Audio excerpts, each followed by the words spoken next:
Hey everyone, welcome to this video. Uh, you've probably been researching stem cell therapy, probably brought you to this video.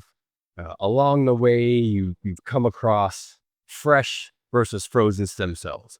Or maybe someone's just outright stated, we've got to get fresh stem cells. It's the only way to go. It's one of the biggest myths I've been hearing out there in the past probably 6 months at least.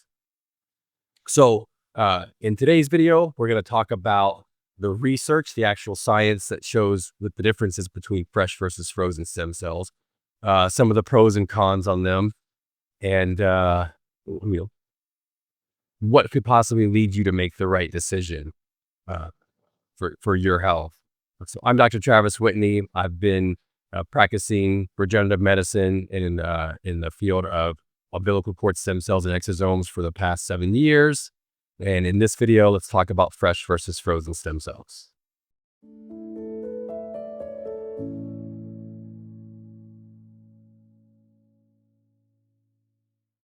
So like I alluded to earlier, like we're gonna hit on what the actual research and science says. I've done this video a few times. This run, I'm gonna make it much more of a consolidated version, because what happens is once you see when we go through the research, it's kind of like beating a dead horse. Like we kind of end up just talking about the same thing over and over and over again. So if you want to go dig into the research yourself, you can, but I'll quickly show you some comparisons, and we'll start out with a systematic review. So let's go to this screen recording. Okay, so let's go to this screen recording. The first research that I have typed out with you, and we'll go to the actual research study too. I'm not just going to show you this Word document of my notes and interpretation of it. So this is a systematic review, preclinical systematic review, and why I started with this one and why this one's so important is what they do is they draw from sometimes hundreds and hundreds of studies, and there's very specific criteria on what that research study must meet in order to be included in the review.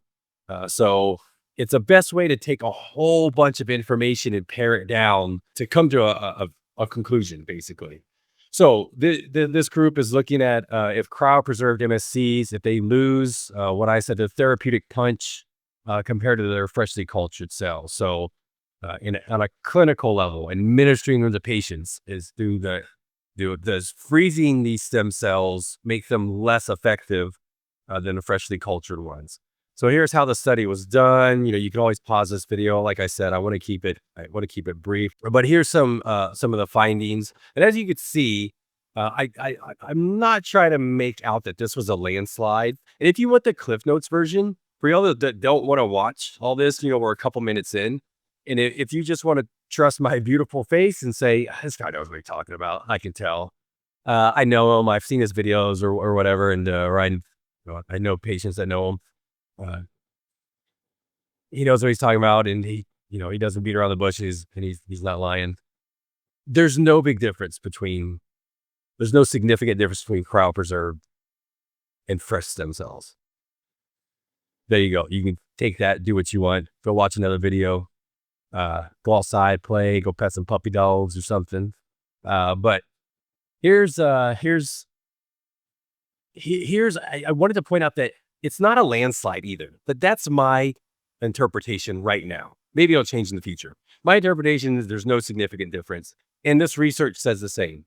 But as you can see, it's not a landslide. Some of the research does favor fresh MSCs. Some of them favor cryopreserved, some of the studies. But the big picture is that 98% of in vivo studies, and some of them are in vitro, showed no significant difference between freshly cultured and cryopreserved MSCs. There's some more notes if you want to. Again, I'll read the bottom line. I'll get to the big pictures on all these. This systematic review shows no consistent evidence that cryopreservation diminishes the in vivo efficacy or the in vitro potency of MSCs. Boom, there's one. Okay, let's go to it real quick. Where am I? I'm on the last one. Let's go back to this one. So this is the one we just compared. Comparison of freshly cultured versus cryopreserved.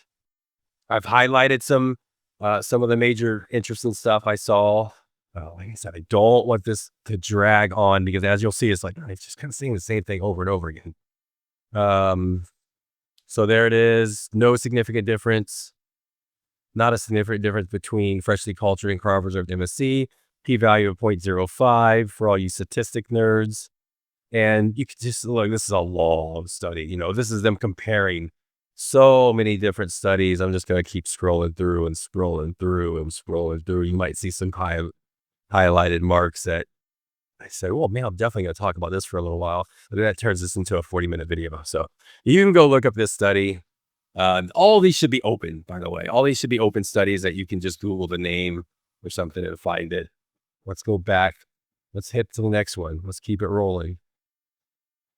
Fresh and cryopreserved human umbilical cord derived MSCs attenuate injury and enhance resolution and repair following ventilation-induced lung injury.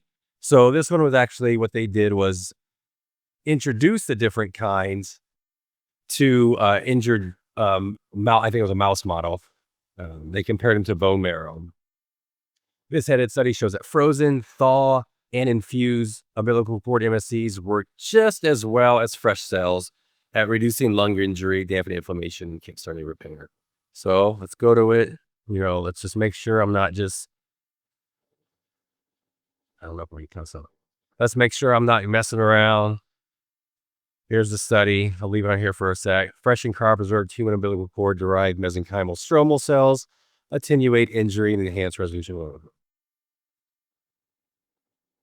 Conclusions: cryopreserved umbilical cord MSCs, right now, you know, can reduce stretch-induced inflammation and cell death, enhance wound resolution, and enhance injury resolution. Okay. There's a study. Bunch of cool stuff in it.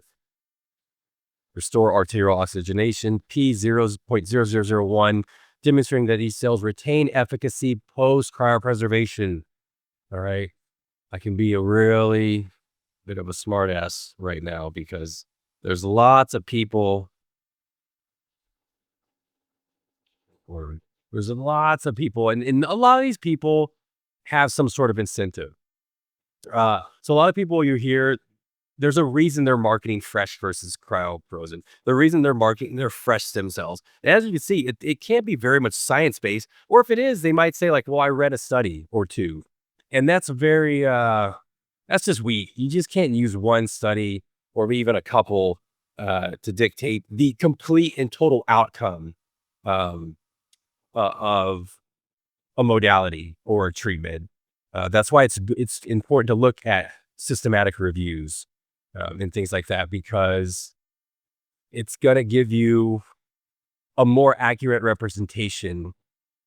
If you just read one study and go, oh, wow, look, this study found that fresh cells were slightly better.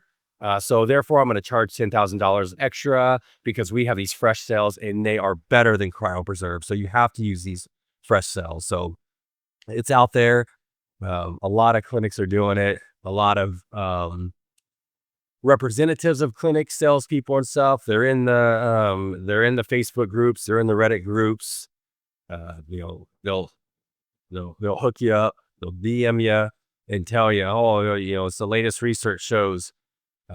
So you make up your own mind. You know, read these, reach out to these. So here's a quantitative analysis of composite umbilical cord tissue health using a standardized explant approach in an assay of metabolic activity. So they measure different kinds of ways to culture and grow the cells and compared to see if the fresher frozen ones were better. Overall health and activity of the frozen thawed cells stay just as strong as those of the fresh cells. So let's go see it. Here it is. Dr. Skiles, cool guy, cool research. So this one's finicky. It jumps to the page real quick. All fresh and cryopreserved tissues yielded MSC-like cells, and cryopreservation of the tissue did not prevent the ability to isolate MSCs by the experiment method. Thawed umbilical cord tissues formed 91% that of fresh biological identical tissue.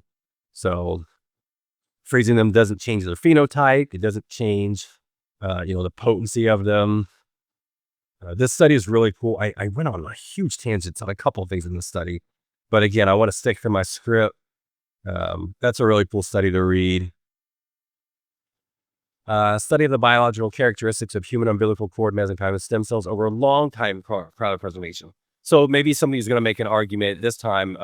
Well, if you cryofreeze them, uh, they're going to lose time. Eventually, they're gonna become bad. So you need the fresher they are, the better. I've heard doctors out there. There's a pretty popular one on YouTube now. She likes to make pretty outlandish statements that don't align with the stem cells. I really feel bad about calling another professional out. Um, I'm really at odds on doing that, but so this one in short study shows that freezing MSCs for a long time does not diminish their quality or effectiveness. Again, so this isn't me just saying this. Go read it yourself. Study of the biological characteristics of human umbilical cord mesenchymal stem cells. One more, utility of cryopreserved umbilical cord tissue for regenerative medicine. Right here at the top here, the highlighted part. There's no difference in either the number of time or population doublings. MSCs isolated from fresh and frozen tissue were capable of differentiating along all the common pathways of differentiation, along with neurogenic, as confirmed by histology and real-time polymerase chain reaction, PCR. Cryopreserving cord tissue allows for isolation of MSCs at the point of care when the specific clinical application is known. So there's another one. So those are research studies. If you want to keep digging, if you've got some more where you're like, oh, well, I'm going to make a case for the fresh cells, post them up here, make a video, tag me in it somehow. Let's have a good debate. But for me, in reading the research I've read, there's no significant difference.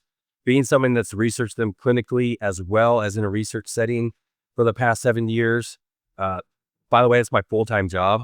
I don't do functional medicine on the side and promote myself as regenerative medicine. I went full regenerative medicine 8 years ago or something, 2018. So 7 years ago. So when I say regenerative medicine is what I do, it's what I do. I don't do it on the side. I don't do it to make extra money. I hate calling people out, but I've seen a lot of quote unquote experts that make big bold claims, and it's not even what you do. There's definitely people out there. The reason I make these videos is because there's a whole lot of people out there in these Reddit groups and Facebook groups that they don't even practice medicine. They don't know the legalities. They don't know the research. They don't have firsthand experience with it. So be very careful who you listen to. Even take my word with a grain of salt. Research it yourself. Come to your own conclusions. But those are some of the pros and cons. If you can get fresh stem cells, if the price is right, the clinic is good, the clinical experience is good, then do it. There's no reason not to do it. They're still viable. It's still great. I have had some conversations where fresh stem cells, maybe depending on how fresh, they tend to be a little irritated when you, depending on the method, if you're doing a digestion method or an explant method, they'll tend to be a little more inflamed and aggravated once they're taken from the cord. So I have heard that argument against fresh before. I haven't done any research. We are doing some research that may better answer that question.